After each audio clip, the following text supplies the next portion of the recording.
तो दोस्तों आज मैं एक्सप्लेन करने वाला हूँ 2015 में आई मूवी रूम का। इसकी IMDb रेटिंग है 8.1 आउट ऑफ 10 जो कि बहुत सही है। अगर आप हमारे चैनल पर नए हैं तो नीचे लाल कलर से लिखे सब्सक्राइब को दबाकर ग्रे कर दें। इससे आप हमारे चैनल से जुड़ जाएंगे और आगे आने वाली वीडियोस को देख पाएंगे। तो मूवी की शुरुआत होती है एक रूम से जहां पर एक बच्ची अपने माँ के साथ सो रही होती है। मैं आपको बता दूं कि ये बच्ची नहीं बच्चा है, बस इसके बाल बड़े हैं। तो बच्चे का नाम होता है जैक एंड मॉम का नाम होता है जॉय। जैक इस मूवी में नरेटर भी है। तो वो बताता है कि जब वो पैदा होने वाला था तब उसकी मॉम जोर जोर से रो रही थी और ज़ॉम्बी बन गई थी। फिर हेवन से एक रोशनी आई और मैं पैदा हो गया। फिर वो उठता है और रूम में रखी हर चीज को हेलो करता है और टेबल, प्लांट और बाकी चीजों को गुड मॉर्निंग विश करता है। उस रूम में हर चीज होती है जैसे कि किचन, बाथरूम, बेड, वॉशरूम और ऊपर एक खिड़की होती है जिससे कि सूरज की रोशनी आती है। उस रूम से आवाज बाहर नहीं जाती थी क्योंकि वो साउंड प्रूफ होता है।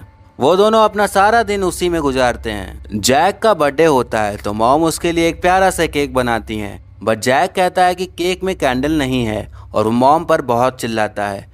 पर मॉम गुस्सा होने के बजाय उसे हक कर लेती हैं। तब जैक बोलता है कि ओल्ड निक आएगा तब उससे आप कैंडल मंगवा लेना। अब ये ओल्ड निक कौन है ये आपको आगे पता चलेगा। रात होने पर जॉय जैक को सोने को बोलती है पर उसे बेड के बजाय वार्डरोब में सुलाती है। उसके बाद वहाँ पर एक आदमी आता है और वही ओल्ड निक होता है। वो फिर जॉय के साथ इंटीमेट होता है। वो हर दिन ऐसे ही आता था और जॉय के साथ इंटीमेट होता था, या ये कह सकते हैं कि उसका रेप करता था।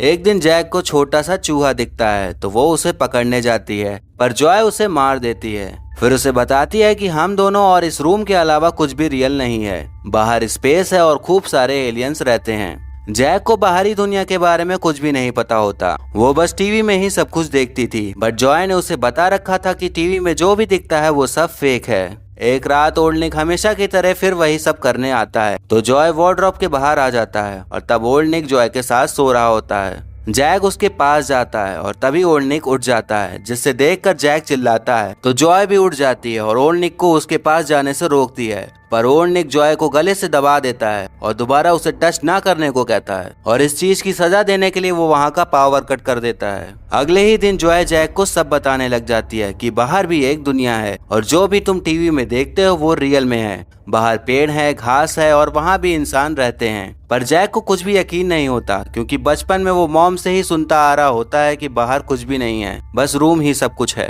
फिर हमें पता चलता है कि ओल्ड निक ने जॉय को 7 साल से रूम में कैद करके रखा है। वो उसे किडनैप करके लाया था और तब से वो यहीं है और जैक ओल्ड निक का बायोलॉजिकल बेबी है। वहाँ पर एक डोर है जो कि पासवर्ड प्रोटेक्टेड है, तो जब निक आता है तभी वो डोर खुलता है और उन दोनों ने 7 साल से बाहर की दुनिया नहीं देखी है।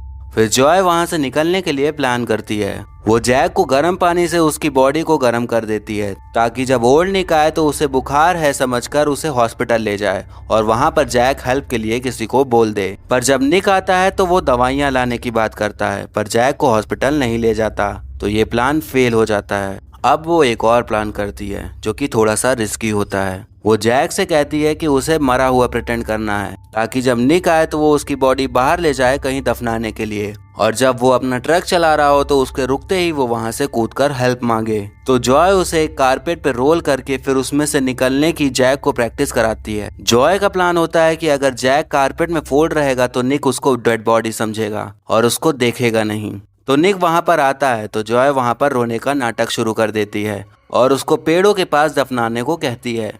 निक उसे बाहर ले जाता है और ट्रक में डाल देता है। जैक बाहर की दुनिया से बिल्कुल ही नया होता है पर वो कारपेट से रोल होकर बाहर निकल आता है और ट्रक रुकने पर कूदने ही वाला होता है तभी उसे निक देख लेता है, बट फिर भी वो कूद जाता है और एक आदमी के पास भाग कर जाता है।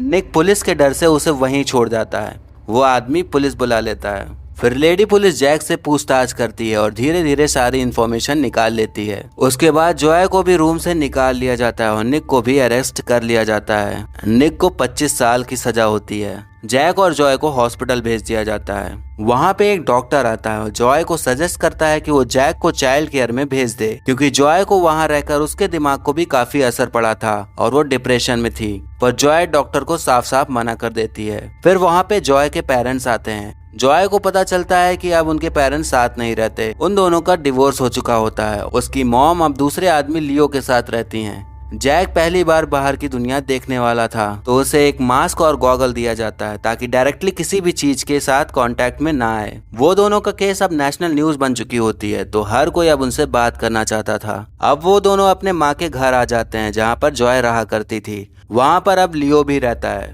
फिर डिनर के टाइम जॉय को रियलाइज होता है कि उसके पिता कुछ अजीब बिहेव कर रहे होते हैं, तो पता चलता है कि वो जैक को नहीं पसंद करते हैं, वो उसे अपना ग्रैंड चाइल्ड नहीं मानते और वहाँ से चले जाते हैं। जैक को इस बड़ी सी दुनिया में एडजस्ट होने में दिक्कतें हो रही थी। वो अपनी सारी बातें जॉय से ही करती थी और रूम में वापस जाने को भी कहती थी। जॉय खुद ही अब डिप्रेशन में जाने लगती है क्योंकि वो 7 साल से गायब थी और जब वो यहाँ रहती थी तब वो टीनेजर थी। वो अपनी पुरानी फोटोज देखती है तो सोचती है कि उसके सारे फ्रेंड्स नॉर्मल लाइफ जी रहे हैं, सब शादी कर रहे हैं, डेट कर रहे हैं, अच्छी लाइफ जी रहे हैं। और फिर इन सब चीजों का गुस्सा वो अपने मॉम से बहस करके उतारती है। जॉय को जैक की भी टेंशन हो रही होती है क्योंकि वो किसी से भी घुल मिल नहीं रही होती, बस वो अपने में ही रहती है। जॉय का एक फैमिली लॉयर होता है, वो सजेस्ट करता है कि जॉय को एक इंटरव्यू देना चाहिए, इससे उसे पॉपुलैरिटी भी मिलेगी और फाइनेंशियली हेल्प भी मिल जाएगी। जॉय इंटरव्यू देने के लिए तैयार हो जाती है, बट उसमें जॉय से काफी क्वेश्चंस पूछे जाते हैं, जैसे कि जब जैक पैदा हुआ तो उसे अपने पास ही क्यों रखा, उसे निक से कहकर कहीं चाइल्ड केयर में भेज देने को क्यों नहीं कहा,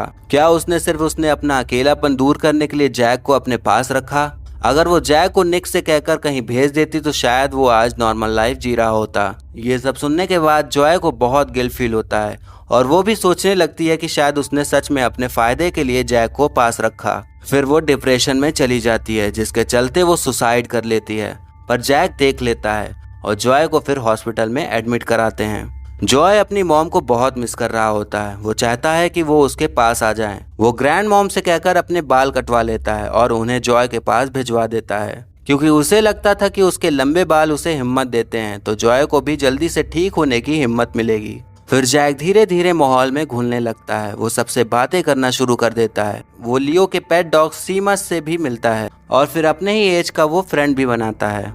तब मॉम वापस आ जाती हैं और उसे सॉरी बोलती हैं और उसके साथ हमेशा रहने का प्रॉमिस करती हैं। जैक मॉम से कहता है कि उसे एक बार रूम पर जाना है, तो उसके कहने पर उसे ले जाती हैं। वहाँ पर जो भी सामान होता है वो पुलिस ले जा चुकी होती है। जैक को ऐसा लगता है कि रूम बहुत छोटा हो गया है और रूम अब रूम नहीं क्योंकि डोर खुला हुआ है, और वो वहाँ पर बची हुई चीजों को बाय बोलता है और वहाँ से चला जाता है और मूवी यहीं पर खत्म हो जाती है।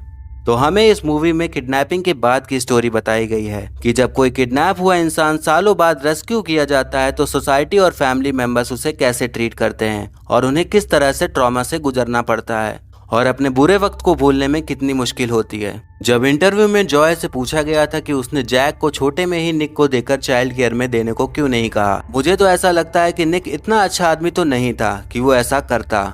अगर अच्छा होता तो वो कभी कैद करके ही नहीं रखता। ये मूवी एक नॉवेल पर बेस्ड होकर बनाई गई है जिसका सेम नेम है और वो नॉवेल फ्रिजल केस से इंस्पायर होकर लिखी गई है। फ्रिजल केस पर एक मूवी है जिसका नाम गर्ल इन द बेसमेंट है, जिसका एक्सप्लेनेशन मैंने कर रखा है, तो आप चाहें तो उसे देख सकते हैं, लिंक आपको डिस्क्रिप्शन में मिल जाएगा। अगर एक्टिंग की बात करें तो मॉम का रोल निभाया है ब्री लार्सन ने, जिनको आप कैप्टन मार्वल के नाम से भी जानते होंगे। उन्हें इस फिल्म के लिए बेस्ट एक्ट्रेस का ऑस्कर अवार्ड भी मिला था और जैक यानी जैकब ट्रेम्बले ने काफी बेहतरीन तरीके से अपने रोल को निभाया और उन्हें भी इस फिल्म के लिए काफी अवार्ड्स मिले। तो ये था एक्सप्लेनेशन रूम मूवी का। आपको कैसा लगा कमेंट कर जरूर बताएं और मुझे अगली किस मूवी को एक्सप्लेन करना चाहिए ये भी आप मुझे बता सकते हैं। और आने वाली वीडियोस देखने के लिए हमारे चैनल को सब्सक्राइब करें और बेल आइकन दबा दें, जिससे कि आपको नई वीडियो की नोटिफिकेशन मिल जाएगी। और वीडियो पसंद आया तो लाइक जरूर करें। तो तब तक के लिए टाटा, बाय बाय और नमस्ते।